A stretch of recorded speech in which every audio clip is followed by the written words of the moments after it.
So anyway, in the book Outliers, in all cases of successful people, they put in 10,000 hours.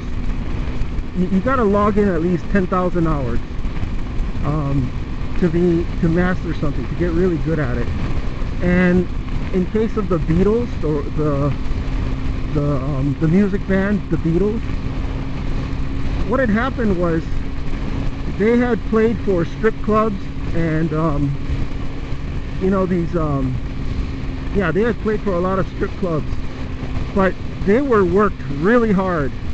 That is, they had to work like play like 8 hours a night, 7 days a week for I think a couple of years, or maybe 4 years. I can't remember how much they played. But what happens is, when you play a song, it lasts 5 minutes, maybe 10 minutes. But if you have to play for hours and hours every day, day after day, the songs get kind of boring after a while, and you get tired. You get tired of playing the same old thing. So you experiment with a lot of styles.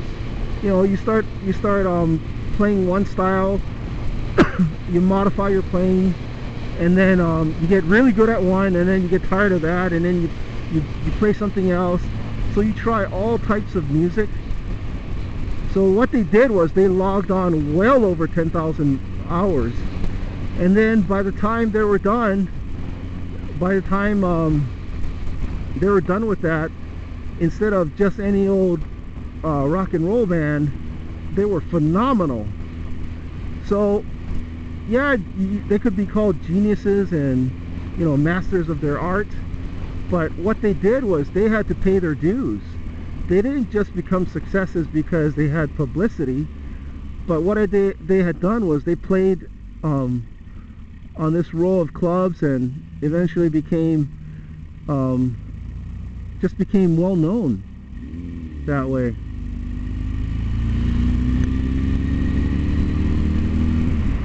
So I think it was Hamburg was where they played, and the author Malcolm Gladwell of Outliers says that what you need to do is you need to figure out where your 10,000 hours is, and that's where you'll be successful. So I put in, I definitely, if you put in 40 hours a week for a year, that's 2,000 hours. So I definitely put in over 10,000 hours in machining and design, so I'm really good at that. But I got to thinking, what else, where do I want to put my efforts now? Before I had, you know, I had done, I put in a lot of hours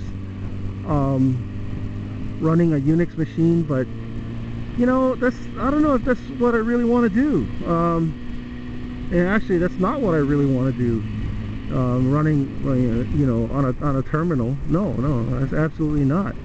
So I was thinking, you know, where would I want to allocate 10,000 hours of something to become really kick-ass at one thing? You know, what skill set do I want to add to my toolbox, so that, you know, where do I want to invest 10,000 hours? And I got to thinking and thinking and thinking, and you know, I kind of came to a conclusion. I won't say it here, but what the book has really done is really helped me determine that this environment that I'm in is not conducive to my skill set. You know, Hawaii here is a place where